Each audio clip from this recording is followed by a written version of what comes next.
Alright guys, so here we have an extra practice video on determining whether functions are inverses.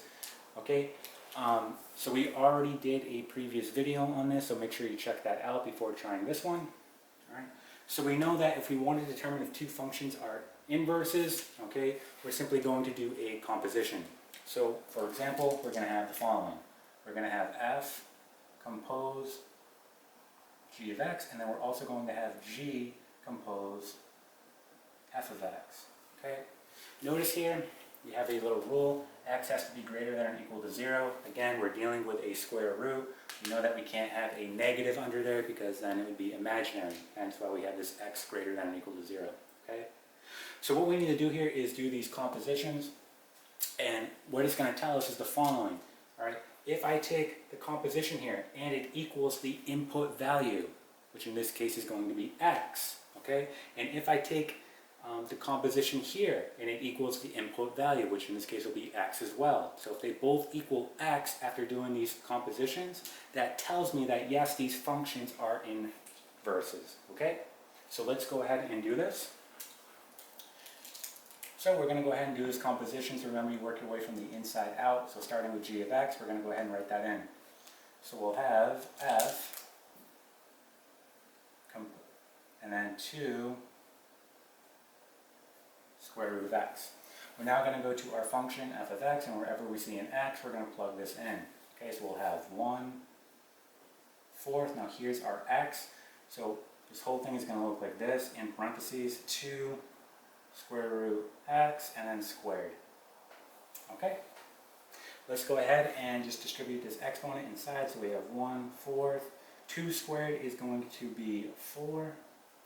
And then we have the square root over x. Well, this exponent of 2 is going to naturally get rid of this radical, right? So we're just left with x. So now we have 4x times 1/4. Well, that's simply 4x divided by 4, which is simply going to be x. So this one checked out. Now we have to make sure that this one checks out, right? It equaled the input value. So if this one checks out as well, then we know that they are in fact inverses. All right, so let's go ahead and do that. G compose f of x. So starting from the inside out, so we're going to write g and then 1/4 x squared. Okay. And now we're going to go to our function g of x, and wherever we see an x, we're going to go ahead and plug this guy in. So we're going to have the following: 2 and then square root. Here's our x, 1/4 x squared. Okay. So another way to look at this is the following. You really have 2, and then you can break this down into parts. You could have the square root of 1/4 times square root of x squared. Okay?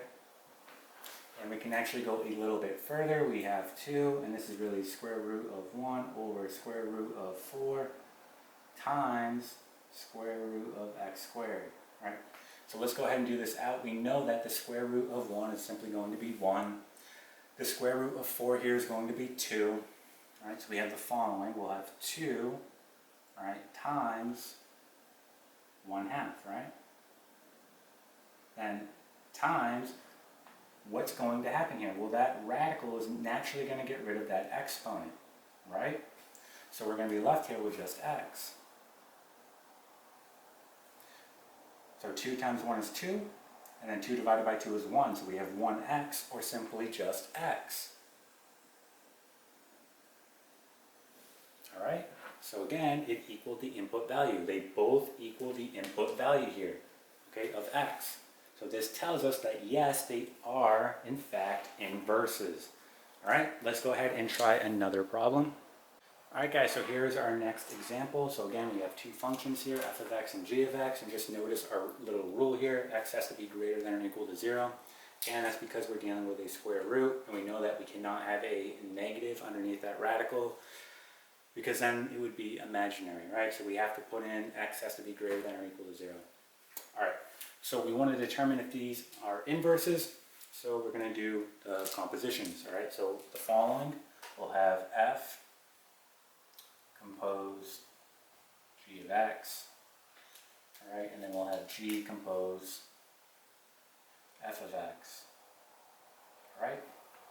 So let's go ahead and try this guy first and see what happens. So again, working your way from the inside out, okay? So we have g of x, which is going to be the following. Square root of x minus 5, okay? And now we're going to go to our function f of x, and wherever we see an x, we're going to go ahead and plug this guy in, all right? So let's go ahead and do that. So all in parentheses here, we're going to have the square root of x minus 5, and this will be squared, and we have plus 5. Okay, so be careful at this point, all right? You are not going to distribute this exponent inside to each of these terms because this is going to be a binomial, okay? You only do that when you're dealing with a monomial, okay? In this case, we have two terms, so this is actually FOIL. All right, so we have to do FOIL here, so we're going to have to multiply using FOIL. So this is what it's going to look like. We're going to have the square root of x minus 5 times the square root of x minus 5. Okay? So I'm just looking at this part right here for now. We'll worry about that plus 5 after. So let's go ahead and do this operation out. The square root of x times the square root of x is going to be x. Okay, so that's first outside, negative 5 times the square root of x, so negative 5 square root x. Inside, same thing, negative 5 square root x, and then outside, negative 5 times negative 5 is plus 25. Okay, now we can go back to our plus 5. Let's go ahead and add that guy on the end. And let's just combine our like terms here. So we'll have x. This will be negative 10 square root x. And then 25 and a plus 5, right, would be 30. Okay, so that was our final answer when we did that composition. So notice it does not equal the input value, which in this case is x. Okay, so what this tells us is these are not inverses. We can actually stop right here. We don't even have to do this part here, okay? Because this did not check out, we can stop right there. We already know that they are not going to be inverses. All right, and that is it.